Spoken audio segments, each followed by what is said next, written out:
2, 1. 1, 2, 2, 3. Perfect. Yeah, I mean, what a cold open that's gonna be. I know. My fellow Americans, I'd like to welcome you to the 36%. Welcome to 36% this week with Brett and Adam. My name's Brett. And I'm Barack Obama. It is nice to bring you here to the pod today. Brett did not know that I would be appearing on this show. Adam, thank you so much for having me. Oh, no problem, Obama. That's what we're here for. Thank you. So, to start things off, it's the 5th episode of the 36% with Brett and Adam. And I'd like to thank Michelle for letting me out of the house today. So, on this episode, we will be talking about the Canadian legalization of pot, the ice raids, Interpol, the gubernatorial races in Florida, Wisconsin, and Kansas.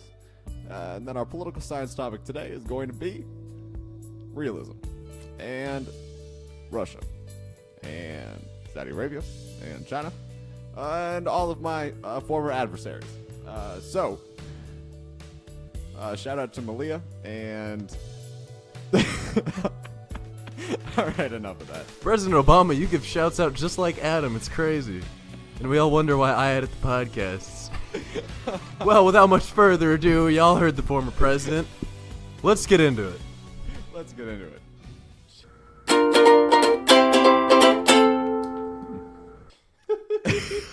Thank God. Anyways, Yeah, this week, what are we talking about, Adam?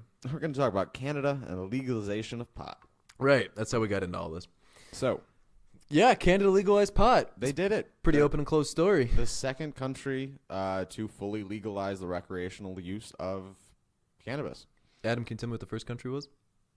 Denmark. It was Venezuela back in Venezuela. like 2011. Yeah, it shocked me too because I looked this up because this whole ballot initiative or referendum, whatever it was, however Canada decided to do this, they announced it like at the beginning of the year. It was a long time ago. It was, when yeah. it came out. Maybe not the beginning of the year. Maybe it was a couple months ago. But remember, like all the articles were like the second country, and I was expecting it to be like the Netherlands or Denmark or Yeah, somewhere. someplace Nope. that we just think of when being, Yeah. you know. No, just Venezuela. Huh. I guess they're crazy. just like, we'll just let our citizens do whatever. I mean, none of them can afford food, but if they want to smoke pot, go for it. Yeah, it's like North Korea. But in terms of being able to eat food, I think Canada, I mean, we've seen the experiments. Colorado was, of course, the first big experiment in the legalization of marijuana. Yeah, And recreational. Recreational marijuana, yeah. And, we've seen them benefit tremendously from it. I know a lot of the tax base that they derive from it goes towards educational programs, which is, from what I've seen in states that have attempted to kind of lay it out, Kansas and Missouri included in this, is usually the pitch for it is, hey, our schools are suffering because LOL, states in the Midwest especially, love to underfund public school systems. I mean, across America, but here too. So a big selling point is, hey, look, the marijuana, it's good for the kids. Exactly. I mean, it's a lot like the lottery, but it actually works in that regard. It is a lot like the lottery, you're right. Medical marijuana has been legal in Canada since 2001, and it is legal in quite a few states. And one of the reasons we thought of bringing this up is, as Brett mentioned, there's a lot of ballot initiatives this year in all of the 2018 races for either medical, usage of marijuana or legalization. And we don't have, neither of us have it pulled up of which states have this, but I know Missouri is one of them. And to our knowledge, to all of our Missouri listeners out there, vote yes on Weed Amendment 2. Do your research, because I don't know which one to advocate for. Adam likes I know to... it's the second one. Okay. The second one's the good Adam one. claims the second one's the good one. But I know that, I mean, it's not like the first or third one hurt. Yeah, but only one of them can pass. I'm pretty sure. I'm almost positive that, like, however it's constructed, only one of them, like whichever of the three get the most votes are gonna. Why is it? I that's don't so know, stupid. but What the hell? people were making a big hullabaloo about it because like there's 3 ballot initiatives and we can only have one of them. And I'm like, Well, vote for number 2 why is then. it? Yeah, I don't know. Adam says. Doesn't make a ton of sense to me, but I didn't write the law. No, I think with all the ballot initiatives, I mean, as Adam mentioned, we don't have them all pulled up right now, but it really does illustrate, the changing attitude towards recreational marijuana or just marijuana in general. Yeah. I don't think Missouri or Kansas are quite ready to make the broad enough leap to go full on recreational. legalization. Yeah, I mean, I think the citizens certainly are, but the government, I don't think is yet. So being able to research it, allowing the CDC to actually conduct experiments on it, is a great first step. And, I think we could see some big things here in the next couple of years. Who knows? Maybe we'll even see full-blown legalization across the entire nation. Maybe I hope so. Canada will be a leader to us. We followed their example so well in immigration policy and healthcare. Maybe we'll follow them on cannabis, too. Maybe. I hope so. So what's next? All right, so moving on to our second topic. Cool. Going to talk about the current ICE raids, the one that happened the other day in Texas, and how that's affecting the economy. Yeah. And, well, first off, I think we could quickly dive into how we feel about ICE. Let's do a quick dive. Yes. Quick ice bath, if you will. Ooh, chilly. Getting cold up in here. It was not good. Right. So, Brett, should we abolish ICE? So the popular progressive standpoint right now is yes, we should. Oh, man. And I don't disagree with that sentiment. I really don't. But this gets to a point that I'm going to make here in a minute. We should probably not be so quick to cut the head off the snake because the ecosystem depends on the snake to be there. So maybe we should just take its teeth away instead of cutting its head off. I think we need a more comprehensive immigration policy. I think it's wrong to say immigrants, because they're here, even if they are here without legally being here, I don't think it's right to just kick them out. It's a big-ass country. We are dependent on immigrant labor in manufacturing and agriculture. And this policy right now of round up everyone that's here legally and kick them out of the country is not a healthy practice. It's not a healthy practice democratically. It's not a healthy practice economically. And it's morally the atrocious thing to do. So should we abolish ICE? We should abolish every aspect of ICE that deals with rounding up people like they're cattle and shipping them to places where they're almost certain to be even more impoverished than they already are, or even worse, die. So we should definitely clean up ICE is my shortest answer I could possibly give on that. Adam, how do you feel? I feel very similarly. Because I don't think we should abolish it outright. But I think we should fire without benefits every single individual that has abused the powers of ICE to create this weaponized bureaucracy by which deports people that have absolutely no memory of the country by which they were born in. Yeah. And it's messed up as hell. It really, like the other day I saw a story of this 4-month-old individual she was 6 months old, and she was sent back to some Central American country, and her father didn't even know about it, like that she was taken or sent back until she landed there. Was he in the States or was he here? I think he was here. Okay, wow.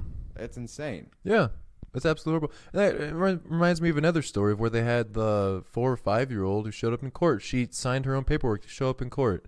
Yeah. Oh, okay. Immigration court is something we could also touch on quickly. Well, yeah, I think it's appropriate. Yeah, because it's the only court by which you do not is legally not mandated to have representation of a legal official. Right. So part of the Constitution doesn't apply there because they're usually the people in this court would not be considered citizens. However, it also does allow people as young as 2 years old to represent themselves in court. Yeah. That's ridiculous. We should never expect anyone under the age of 18 to be able to represent themselves in court effectively. And I think it brings up one of the big questions around this, because this is a practice that's been going on for a long time. I know at the very least it was happening under the W. Bush administration. It's happening under the Obama administration, of this practice of having individuals come before the judicial system of this country and essentially not be treated as American citizens, which a lot of people say obviously they're not American citizens, or they're not given the same protections that American citizens are given in the judicial process. And there's two really big arguments there of, okay, yes, they're not citizens. However, the due process clause of the 14th Amendment does not mention American citizens. It says all persons in the states. All persons in the states. And of course, there's been a lot of academic and judicial debate over what exactly that constitutes and whether or not these people have rights. We have a lot of problems with that immigration court system. We just don't have enough judges. We don't have enough bureaucrats to help the system run smoothly. And we're a couple steps away from getting to the whole let's guarantee rights for everybody, though I think it should be something that we're more focused on. But to kind of touch a little bit more on the ICE raids that are happening. Obviously, we have talked about some of the most obvious flaws of this system, but there are so many more. There's so many more. So many things that are wrong with the immigration system. But these ICE raids, I wanted to spend a minute to talk about, because obviously ICE is a very divisive issue. Its presence and the actions that it's been taking, sanctuary cities, all these hot button words that surround the topic of immigration and how we talk about it right now. ICE is a big part of that, and these raids are a big part of it. A lot of people support it. A lot of people are very against it. It's very popular among Trump's base, among Republicans who genuinely believe that immigrants should be rounded up and thrown out of the country. However, and this kind of gets back to unsustainable economic practices, we are a country that very strongly depends on immigrant labor in agriculture and in manufacturing. And so when you round up 140 welders in a trailer making manufacturing plant down in Texas, well, guess what? If you as an individual, Adam, want to continue to buy trailers at a reasonable price, you are depending on these highly skilled immigrants, who are these welders, who are willing to take huge pay cuts. Their American counterparts will not be willing to work for as little as they are. So instead, we have people, get all the immigrants out of the country, but you don't want that product that's made in America, because that product that's made in America, and I'm using air quotes here, not even physically, but using air quotes that are heavily implied, that product that's made in America is going to cost you somewhere between 6, 7, 8 times as much. And people don't realize that. They just want the optics of, these are American jobs made by American people. They just forget that Americans also come with all of these rights guaranteed in the 14th Amendment. They have to be paid a certain amount of money for their skills and labor. So, I don't know. It's frustrating. Bang your head against a wall. Say, this is so obviously, it's inappropriate ethically and it's inappropriate economically. But, no one's asking us our opinions on these things now, are they? Nope, not exactly. That's important to understand about immigration, is that illegal immigrants contribute a ton to our economy, and yet they don't receive any of the benefits of Social Security, benefits of any kind. They're often paid under the table in cash, which a lot of these people in that regard will pay taxes on some of their their income and that some kind of them thing. will voluntarily. However, I mean, for the most their part, income. especially if it's the higher the paying the job, the more important it is for those individuals for the businesses to mask their in some form of taxes and pay in that regard. You see with that, there's this narrative of that immigrants cost American jobs. They hurt the economy. They take benefits. They took our jobs. Yeah, but that doesn't happen. All right, especially a booming economy. Exactly. And so you especially see that with really high manual labor, partly semi to unskilled labor, and in jobs that would be very undesirable to most Americans. They're line workers in the beef processing plants. They're the ones out in the fields actually working the soil in these big corporate farms. And they're the welders. And even then, these examples, high-skilled welders that are willing to take huge pay cuts because, LOL, they can find a job here, and we're punishing them for that. Yeah, and another aspect of this is the fact that none of them are able to join unions.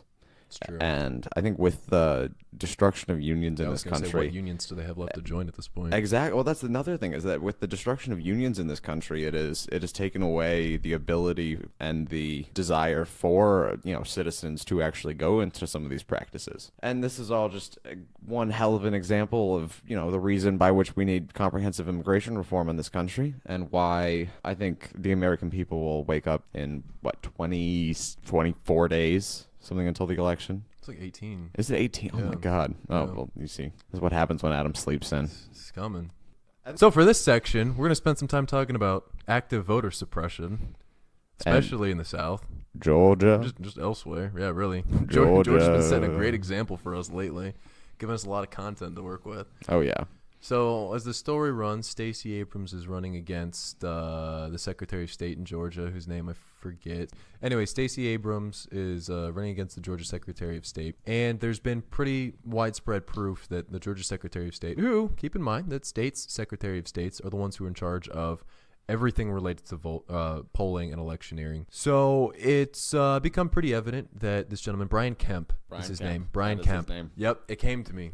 There's a message from on high. It came to me. Brian Kemp has been actively working in the face of pretty substantial evidence that he's going to lose this election to suppress a lot of votes. So, Adam, can you kind of give us the quick summary of what voter suppression is and give us a quick rundown of how that might work? Yeah, so voter suppression is the South's favorite pastime. Ooh. How that occurs, basically, and what it is the limiting of individuals from their right to be enfranchised. That doesn't sound legal. Adam, tell me more. Well, for a long period of time it was, and that was called... Present day. Well, yeah, well, it was a practice that the South used to suppress African American votes. It did this for a long time, but all of that changed when the 1964 Civil Rights Act was passed. And what that did was it made poll taxes, literacy tests, and other forms of voter suppression, like grandfather clauses, all of that illegal. It fought a bunch of the Jim Crow laws that Yeah. were in practice. And what that did was it made it so the South couldn't stop black people from registering to vote,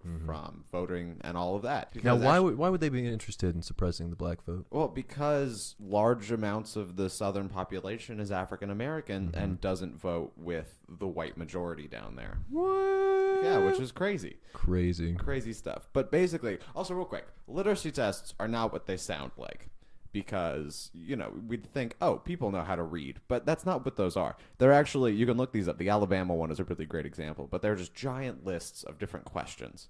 And how that works is when you go to register to vote, how it used to be, you'd show up to your courthouse, you'd go to your local, election official, and you'd be like, hi, I'd like to register to vote. And then from this giant list of questions, he would then choose, or he or she would then choose what question to ask. And some of them go from what number of states are there in the union to what is the square mileage of the county right of us. So how that would work then is the individual that was asking these questions, if an African American showed up, he would they would ask the most difficult and offensive question they could.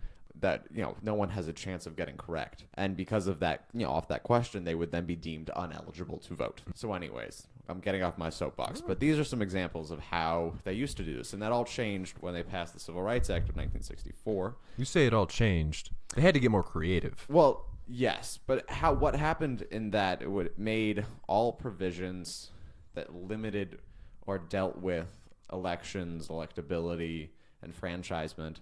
All of that had to be approved through the federal government. And basically what happened in the early 90s was that court cases started coming up that challenged these things.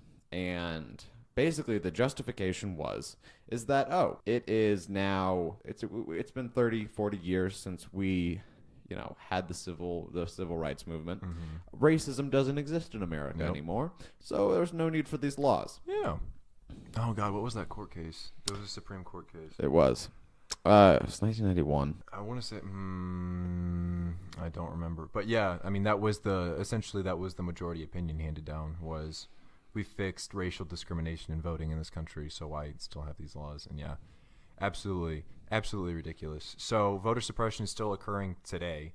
It's taken on a bunch of new forms, as we've kind of alluded to. One of these being what's happening down in Georgia right now. In an effort to register more people to vote, point blank period, Stacey Abrams either founded or belongs to this nonprofit organization which does really great community outreach in registering people to vote, as well as just organizing and activating members of communities that have needs that could be addressed politically. Brian Kemp's office, Secretary of State Brian Kemp, his office has been rejecting or putting on, quote unquote, on pending a lot of these registration forms because, their formal excuses, they've been filled out sloppily or they need to be subjected to an exact match for other signatures, because all a voter registration form is your identifying driver's license or some other identifying material that says, yes, I do live in this state, and essentially a signature and an address. What they then do is the Office of the Secretary of State will cross-reference that with other government documents they have on file and say, yes or no, this signature does match up, this is a legitimate registration, and it'll go on from there. They're holding, and it's some ridiculous number of like close to 100,000, if not more. It's like 75, 80,000. Yeah, so less than 100,000, but still 75, 80,000 in pending. And they're like, oh, we need to double check all these signatures to make sure they're exactly right with 18 days left to go. So technically speaking, these people can still vote if their registration is put through in time. Their registration forms haven't been rejected, but if they're still in pending when they show up to vote, it's not a guarantee that they're going to be on the roster. And the major aspect of this is the fact that 70% of those voter registrations that are being impounded belong to African Americans. Yep. And this has been seen nationally as this movement to disenfranchise the base of Stacey Abrams. Mm-hmm. And it's unthinkable that we Yeah. could see this kind of voter suppression and blatant racism, Yeah. because that's what this is, in the 21st century, that we could see it. And the fact that this hasn't been brought up to the Supreme Court yet, this hasn't been touched by any kind of national movement, beyond just pundits and people like us talking about it, has been it hasn't existed. And there was even something else I saw either today or yesterday that was a story related to the same case. It said there are even more being held. No, it was actually, there's been a history out of his office of purging people off voter rolls because they haven't been voting, which is, it's another pretty active tactic that's been used in voter suppression of these people haven't voted. So the Secretary of State's office has the job duty to maintain the voter rolls. And so one of the duties that they have is to take people off that are either dead or have moved, and people don't always report that kind of stuff when that happens. So they have every right to look at the rolls and say, okay, presumably this person's dead or this person has moved. Now, traditionally, before they kick them off, what they're supposed to do is verify that somehow. They've been blanketly kicking people off, and again, the statistic is something like an overwhelming amount of the people they've been just summarily writing off the ballot have been African Americans. Yeah, I mean, there was a Supreme Court case, and this is real quick. Justice Kennedy, who recently, former Justice Kennedy. God rest his soul. Oh my God. Right. So the longtime balancer of the Supreme Court, right before one of the last decisions he made before he announced his resignation, was to allow voters, basically allow states to purge voters off of voter rolls. Mm-hmm. And places like Ohio did this recently, and Georgia, and it basically has allowed them to disenfranchise thousands, if not millions, of Americans based on people not voting. Mm-hmm. And I don't think this was in any way, shape, or form their intention, but some countries that have mandatory voting basically make it so people that haven't voted in a while actually will lose their right to vote. Yeah. Like in Australia with mandatory voting. Well, you get fined. I don't know if you lose the right No, to vote. you do. Get fined. If you don't vote 4 times, if you don't vote for 4 times, then you lose the right, which is interesting. But it's an interesting approach to democracy. Again, we can look at how our stupid voting rules here in America hurt certain demographics more because we don't have it as a holiday and it's in the middle of a Tuesday. But again, if we put Democrats in office, we can potentially make Fat Tuesday a national holiday. Fat Tuesday, Voting Tuesday. There we go. A national holiday and give you the day off so you can go vote. I don't know. But when we get back into it, we're going to quickly cover the races we said we would and then get into our political science topic of the day. So, stay tuned.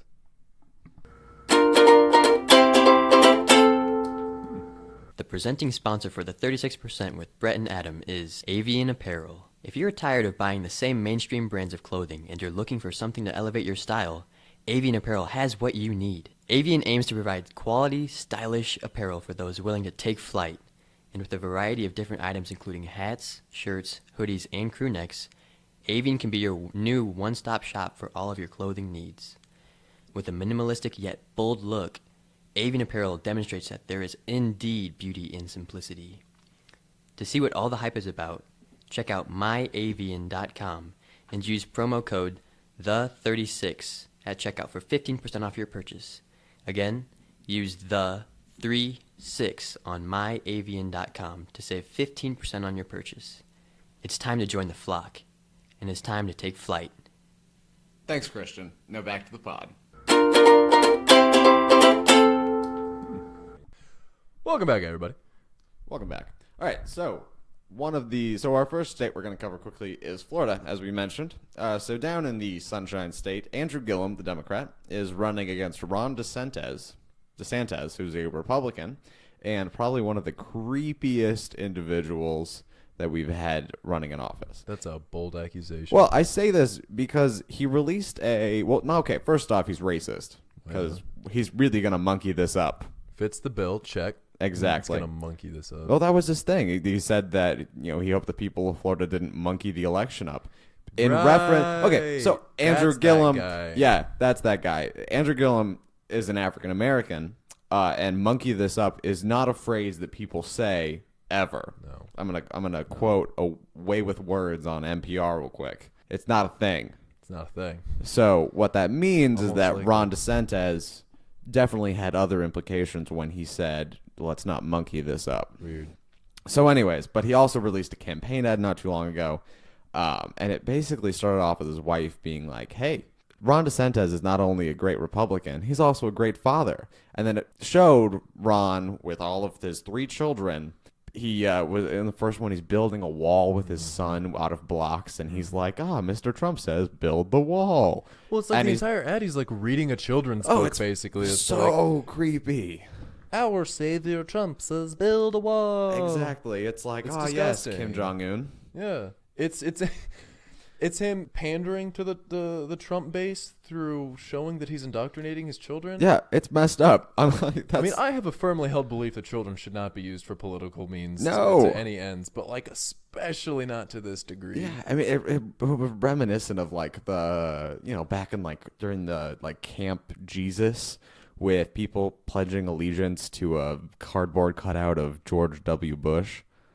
Wow, I would love to hear more about that because I have no idea. We'll what get into that's that. about. Guys, the South is a crazy place. Jesus. So this is kind of the part that fascinates me about this, and we're not going to spend a lot of time on it, but it's the Republican attitude right now, or at least in a lot of places the Republican strategy is to run as Donald Trump, which fascinates me because if you look at everything, if you look at any poll, granted, I'm not one to follow polls religiously, but we know statistically that the Trump base is not more than like 33% Yeah, of like the 36. Republican Party Yeah. even. Mhm. No, it's not like 36. It's nothing like Oh. 36. It's like maybe 35, maybe a 37, but it's not like the 36. No, it baffles me, though, because we have, again, statistic evidence to suggest that Republicans can be more successful if they run. I don't even want to say more moderate than Trump, but if they don't run like Trump, they have a much better chance of getting on the fence Democrats, because God knows people are actively fleeing our party right now, but also moderate Republicans who can say, or even conservative Republicans that look at Trump and say, I don't want that. Yeah. I mean, we see The Never Trumpers. Yeah, not Andrew Gillum. We see what was his name again? Ron DeSantis. Ron DeSantis. We see him doing this. We see Chris Kobach doing this. Republicans up and down the ballot in just about every state taking this approach. And I'll be yeah. so curious to see if it plays out in 2018. Exactly. And like a lot of criticism sometimes at the fact that like these races are not about the people, they're about like the people voting upon like the Trump message. Right. And Trump. Like it's not a referendum on the state, it's a referendum on the president. And largely it basically is, though, because these people, they emulate and they act like Trump. Yeah, they frame it that way. Yeah, they don't In all want to honesty. be their own person. They want to be seen associated as closely with Trump as possible. And for the most part, we've seen, especially in a lot of the special elections and all this stuff, that doesn't work. They lose that way. Yeah, it really hasn't worked so far. Yeah, exactly. So to bring it back, basically it is an extremely close race down in Florida. Currently, Gillum is up like 1%, but it's well within the margin of error. And so, we see that it's recently got a heck of a lot closer, but it's been a pretty volatile and pretty close race this whole time. And so it will really, really be a close one that we'll be watching. So Yeah. So when everyone started talking about 2018 being this big blue wave, I took issue with that for a number of reasons. But I think 18 days from election, we see these contentious races, like in Florida, like here in Missouri with the senatorial campaign, in Kansas with the gubernatorial campaign. We have Republicans that are running Trump light, and we convinced ourselves at some point that the Democrats are going to come out in huge numbers to vote for these people. But in all three of these instances, they're dead heats right now between good Democrats and Trump Republicans. So, I mean, I've always been critical of this blue wave, but Brett's a pessimist. I don't know. That's what he's saying. I'm kind of pessimistic about the blue wave. I do think Democrats are going to show out in record numbers. I mean, for Christ's sake, just the electorate showing out in record numbers for this election in sizes that a midterm hasn't seen since I don't even know how long. The 50s or 60s was one report that I was seeing. I don't know. I don't know, Adam. I think know. largely, I think the blue wave, the highest, the contingent upon it is going to be the fact that we need high voter turnout to see it happen, and that's going to be the deciding factor. Well, yeah. Yeah.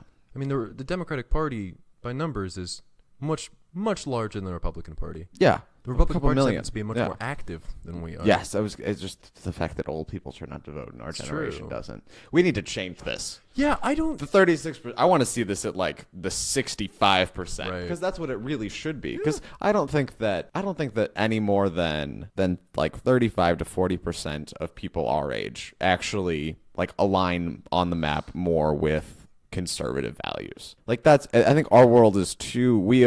The way we've been raised and the world by which we've been raised in has really shown, and really basically what it has done is it has socialized everyone into the fact, in our generation, to really see things as not some old retrospective conservative lens. It shows in the globalized era by which we've been raised in, it shows that we need outward approaches that address not only our issues but issues of everyone. Yeah, it's this whole approach of we exist in a global society. I mean, you and I have never known anything other than America existing in a global society. So isolationism isn't really.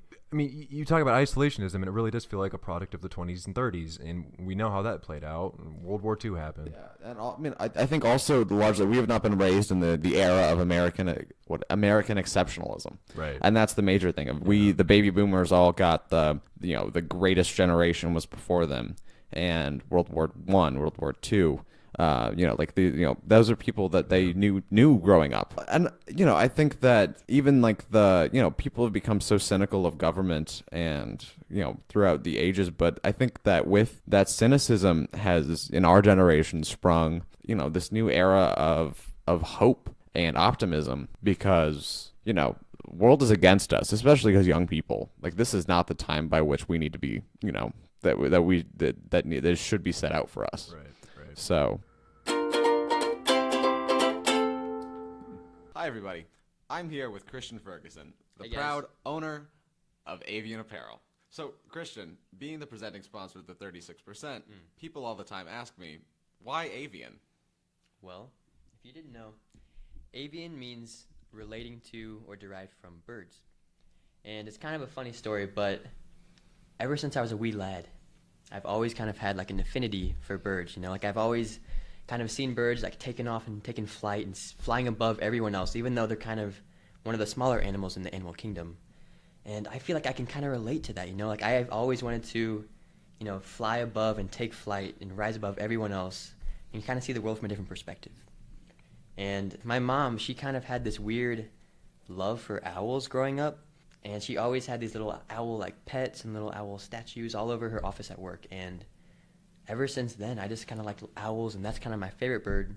And yeah, avian, it sounds really cool too. I dig it. So, Christian, for the company, being the presenting sponsor, how does a listener of the 36% get 15% off their order? Well, it's actually really easy, Adam. Thank you for asking that important question. All you have to do is go to myavian.com, and that's myavian.com. Pick out anything that you think is awesome. All the stuff's very stylish. Like, what do you have? What do you offer? Well, we just actually came out with our new Autumn Essentials line, which features a lot of cool stocking caps and long sleeves and many more to come. But you put those in your checkout, you find something that you really like, and then at checkout you can enter the promo code THE36, and that's THE36, for 15% off your entire purchase. So a great deal right there. That really is a great deal. Oh yeah. Wow. Thanks so much for coming on the pod, Christian. Thank you so much. And again, guys, use the 36. Check out myavian.com. Get your 15% off. Don't wear pants.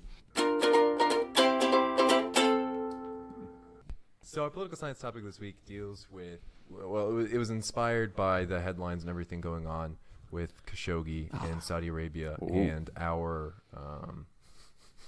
political deference to authoritarian dictatorships, and how our president is more keen to believe Vladimir Putin and Kim Jong-un and the Crown Prince of Saudi Arabia than he is to believe his own domestic intelligence services. This is the third, fourth, fifth, sixth, maybe dozenth time that we have seen the president go into a meeting or get done with a conversation with an authoritarian dictator and come out of it saying, I know my intelligence community told me all of these things that person did, but they seemed pretty honest when they denied all of it straight to my face, so I'm going to believe them over the mountain of evidence. and that's where we're at right now. So can you tell us a little bit about what's going on? Yeah, so basically, just give the backstory real quick. Jamal Khashoggi was a journalist and a critic of the Saudi Arabian regime and Crown Prince.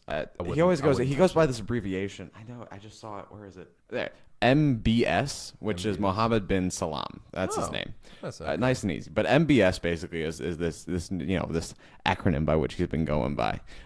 Anyways, so Jamal Khashoggi has been in the United States in self-imposed exile for a long time. He was in the UK right before, then traveling to Turkey.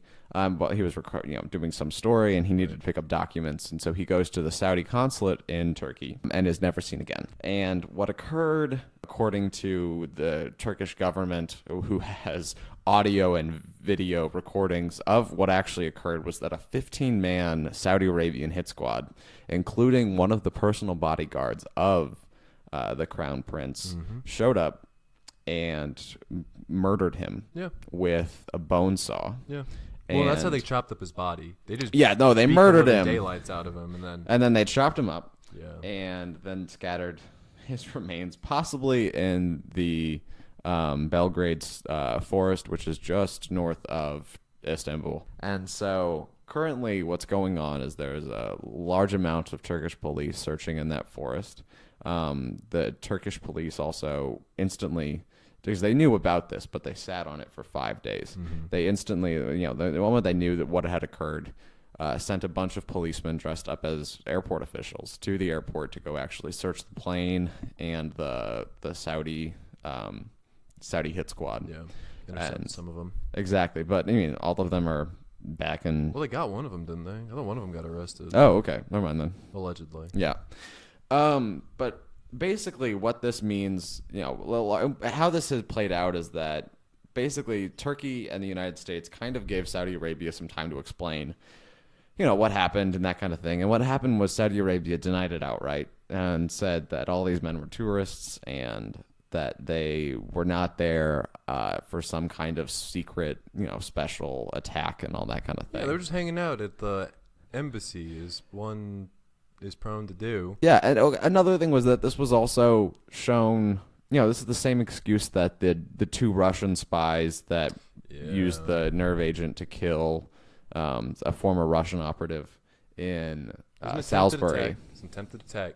He survived. He and his daughter both survived. Yes, they did survive, but the two of them were like, oh, yes, we are just tourists, so I have no idea what you talk about. Right. I mean, it was the same. Putin took the same approach. Denied outright. Then there was the excuses, which Saudi Arabia is getting into, that was the next step. They denied outright. And then they were like, oh, the interrogation went drastically wrong. Yeah. I almost did that in a Russian accent.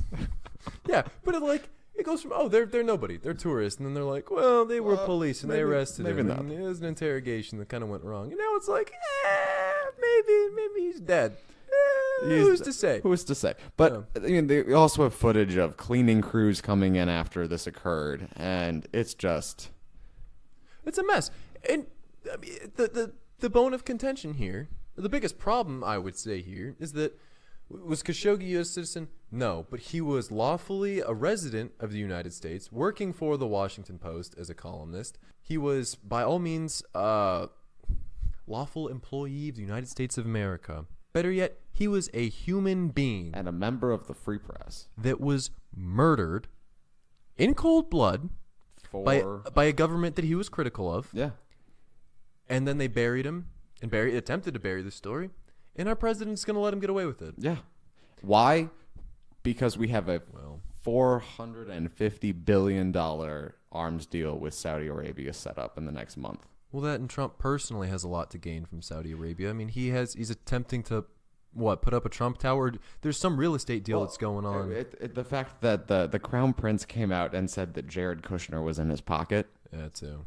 That too. You can Jared Kushner is also our unofficial Saudi Arabian ambassador.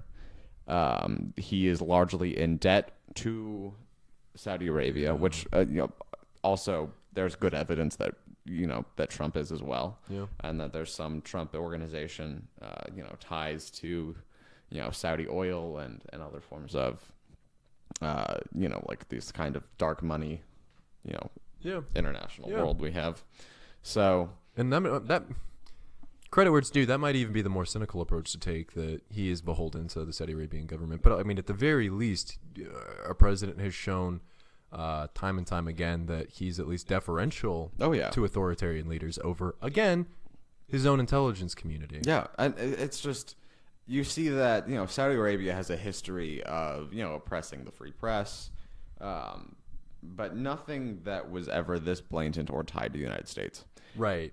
Nothing that was so obvious against the United States. And so, yeah, and the biggest aspect of this is that it's ridiculous that, as one of the wealthiest, the second most wealthy country in the world, we are here excusing the murder of journalists because we want to make an arms deal. So, Brett, is it acceptable for us to excuse the blatant misuse of power and murder of a de facto United States citizen? No.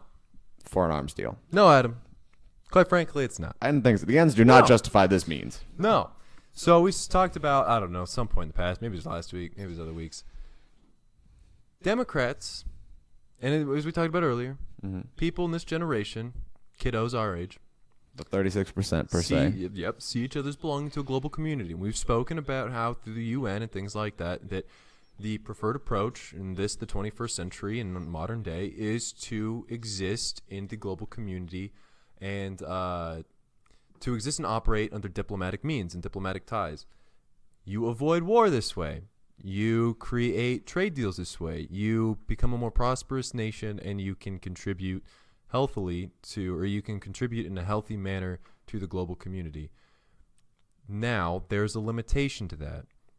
Liberalism, which is this concept of existing and interacting with the global community through diplomacy, has its limits.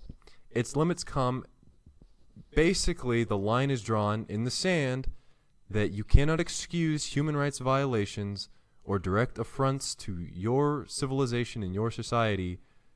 You cannot ignore that because of diplomatic ties. Now, diplomatic ties in this case happen to be trade deals, arms deals, business ties to this community. It is inexcusable under any sort of circumstance, cynically or not, it is inexcusable to ignore these kinds of things because you have something to gain from it. I don't care if you're Trump. I don't care if you're Barack Obama. If this was to happen under any sort of administration, this is a clear line where liberalism needs to stop, and realism, the concept of going after people with guns and things, we need to be more forceful to this. We cannot excuse this because we see that we might have something to gain out of it. Yeah. And the administration, our Secretary of the Treasury, Steve Mnuchin, God, he's still around. Yeah, he is. He recently, he was still planning on going to this economic meeting in Saudi Arabia, which a bunch of United States companies and other national corporations came out and said that they were not going to because of what occurred, such as Ford. A lot of banks pulled out. A lot of banks, and because this backlash, by the international community was seen. And they, different corporations and everything. But the United States, for up until 2 days ago, was still planning on attending. Yeah. But they thankfully made the rational decision not to do that. Yeah. And so we see, in some regard, this isn't backlash. We're still having this deal with Saudi Arabia, this $450 million. Billion, worth of arms and that kind of thing. And Trump, the other day, or not the other day, but a while ago when he had his last meeting with the Crown Prince, had this really cheaply made diagram of a ship and how many they're buying and how much it's going to be worth. And he pulled it out and basically used the Crown Prince as an easel for showing us all of these different things. And my favorite, and this was pointed out on the Daily Show, is frigates. When Trump was yes, we're selling 3 frigates, and he really over enunciated this word, and it's when he gave the speech at the United Nations and kept saying sovereignty. It's when Trump learns a new word, he shows us that he knows it by pronouncing it louder than all the rest. And so on a light note, the Crown Prince is used by an easel by Trump, but and I want to point out something. So to kind of clarify where the limitations of liberalism are and where realism begin. I think a great example of how liberalism works is the corporations stepping up, the banks stepping up, taking initiative and saying, we're not going to participate in this because of what happened. That's an example of how you flex your muscles in a liberal manner by offering, or I don't want to even say retaliating, but by showing that there are consequences to actions and that you can lose out on these things economically. I think that's a great thing. I think the corporations doing that, I think if our government was capable of making that step, that would be a great step in the right direction. However, one of the biggest things that Barack Obama was criticized on was not acting when it was appropriate and necessary to in cases of foreign diplomacy or of foreign relations, international relations. I think this is one of those examples. Now, do we start a land war in Saudi Arabia? No. I don't think we should put boots on the ground. I don't think the answer to this is to go shoot some of their journalists that live here now. But we need to be able to send, especially from our executive, we need to be able to send a clear message that this is inexcusable and we will not stand for this. And it's just not happening. Yeah. I mean, one of the best ways we could do this is Saudi Arabia is beholden to, or they're the leader of OPEC, and oil is a major aspect of their economy and their business. And basically, like, in recent times, Saudi Arabia has become more globalized and has turned that regard. Yeah. A really great example of this that's going to be very niche is the Formula E corporation, which is... I feel like you might tie something. It's okay. So there's a racing league that uses fully electric cars. Yep. Like Formula E is what it's called, and their first race of next year is actually going to be held in Saudi Arabia in December. And I've been keeping tabs on the news, and nothing's been done about this. Right. And while I haven't had much faith in a European, Spanish business multi-billionaire that owns the company, owns the CEO of the racing league, right, changing that fact, it's been surprising to me that there hasn't been any form, that this. First off, I was surprised to see that it was occurring, yeah, but it makes a lot of sense in regards to this quote unquote opening up of Saudi Arabia. Yeah. Yeah. And so I think that Saudi Arabia will hopefully learn from the small amount of retaliation that has occurred from this, the fact that they're no longer able to operate in the way that they have been without seeing economic blowback. And the best way we could do this is by employing sanctions upon Saudi Arabia, which is something we're not going to be doing. No, we're not. So what we should do, we should go green to own Saudi Arabia. Send them a message by going 100% environmentally friendly. You heard me, Republicans. If you want to get back at the Saudis, who I know you hated like 3-4 years ago, get those wind turbines built. I'll support Formula E as a retaliation to Saudi Arabia. I'd like to see them not race there, despite the fact that the racetrack looks real good. Yeah. I'd like to see them not do that. Yeah, it's annoying. It's really annoying. So you have 18 days, people. You have 18 days to get to the polls. Though the legislature does not act on part of the president, we can start to hold people accountable. And maybe we could even get some Republicans in office who are willing to speak out against this. Because I don't know anyone that has. I don't know any Republicans that have. Another thing is the fact that the Republicans have become complicit to Trump.